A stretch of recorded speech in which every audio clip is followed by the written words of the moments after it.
I'm pleased to join you today at the launch of this very important report. Education is the most powerful weapon we can use to change the world. This was said by Nelson Mandela time ago, and it remains as an imperative, particularly now in a context of growing inequalities and uncertainties.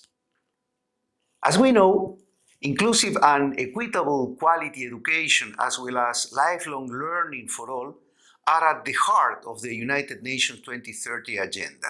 They represent the major aspiration for the leaving no one behind principle. However, we know that education opportunities continue to be unequally distributed across the world. Even before COVID-19, 1 in 5 children, adolescents, and youth were entirely excluded from education. At the same time, stigma, stereotypes, and discriminations make that millions of children and youth are further alienated inside classrooms. Social, economic, and cultural factors may affect the achievement of equity and inclusion in education. This is also true for the Philippines, despite the country's high completion rate for primary and secondary education. We have to commend the Philippines in making major progress towards inclusive education in recent decades. We have to also recognize that COVID-19 is also compromising hard-won development gains in the field of education. We know that at least 2.3 million children have not enrolled for the current school year. The rise in the school dropout rate is less due to the cost of tuition than by poor families' lack of gadgets or access to internet connectivity, which are required for online learning during the pandemic. Only 17.7% of Philippine households have their own internet access at home, according to the 2019 National ICT Household Survey. In the Bangsamoro Autonomous Region in Muslim Mindanao, the decline in enrollment has been very high, at least 30%.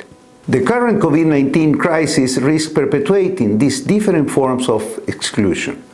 In this context, we commend UNESCO for its promotion of inclusive education system. For example, the alternative learning system in partnership with the Philippines Department of Education. These remove obstacles limiting the participation and achievement of all learners. The UN is planning to reinforce its focus on the education and training system as part of its support to the COVID-19 recovery. In our new roadmap for addressing the socioeconomic impact of COVID-19 in the country, we aim to contribute to providing quality education in the new normal context. We will do this by supporting the government and partners in promoting and implementing new educational norms such as early childhood learning, non-formal and vocational and technical education, life skills training, and maximizing the use of affordable digital platforms and other distance education modalities. I congratulate UNESCO and the Philippines Department of Education for organizing the launch today of UNESCO's 2020 Global Education Monitoring Report on Inclusion and Education, All Means All, which has brought together key education stakeholders from across the country to present and discuss best practices and its implication to our education system. We commit to inclusive education because it enables every child, youth, and adult to learn and fulfill their potential.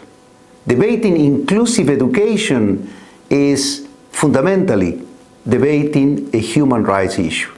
Thank you very much.